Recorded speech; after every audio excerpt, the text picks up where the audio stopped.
आज हम दिल्ली के जंतर मंतर के इलाके के नज़दीक पहुँचे हुए हैं। ये है कनॉट प्लेस। कनॉट प्लेस जो एरिया है ये ऐतिहासिक जगह है दिल्ली का।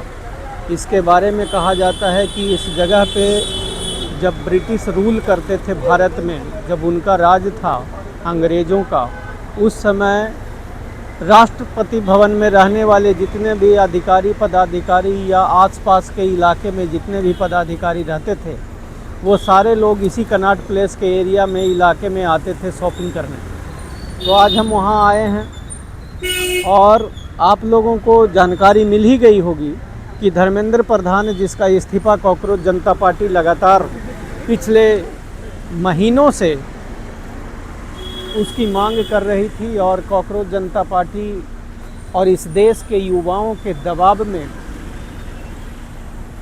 बीजेपी के सरकार के एजुकेशन मिनिस्टर धर्मेंद्र प्रधान ने इस्तीफ़ा दे दिया है।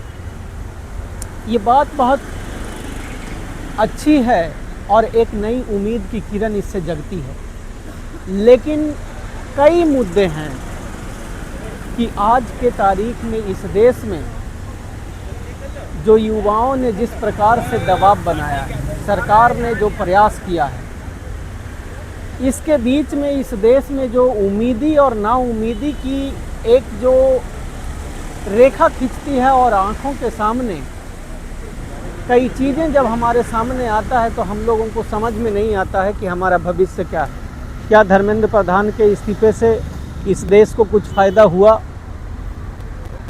क्या धर्मेंद्र प्रधान के इस्तीफे से इस देश के युवाओं को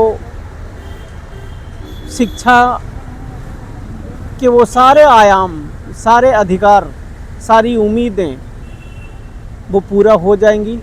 और अगर नहीं तो इतना मेहनत, इतना लाठी डंडा और ये सारी चीज़ें जो चली, जो मीडिया के माध्यम से देखने सुनने को मिला, उसका क्या लाभ होगा?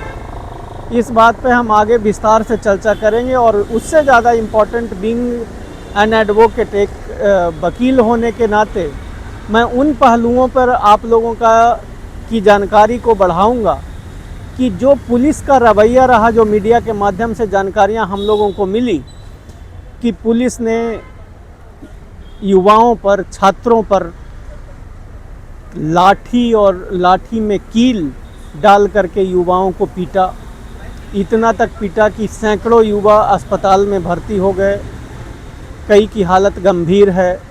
लड़कियों के कपड़े फाड़े गए, लड़कियों के प्राइवेट पार्ट में डंडा घुसाया गया, घुसाने का प्रयास किया गया, एवं तमाम अन्य चीज़ें। पैलेट बम, या ये कहिए कि एक बारूद जैसा कुछ होता है, गोली छूटती है, उससे छर्रा निकलता है। छर्रा समझते होंगे आप लोग।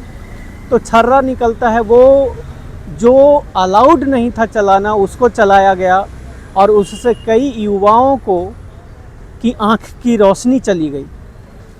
तो इन सारी पहलुओं पे मैं इसके लीगल एस्पेक्ट पे चर्चा करूंगा और आप लोगों को जानकारी दूंगा कि जब इस प्रकार के धरना प्रदर्शन होते हैं तो पुलिस की जो नैतिक जिम्मेदारी है वो ये है कि कम से कम बल प्रयोग करके और धरना को कंट्रोल करना या ऐसा कुछ करना, उसके बारे में हम विस्तार से आपको अगली वीडियो में जानकारी देंगे।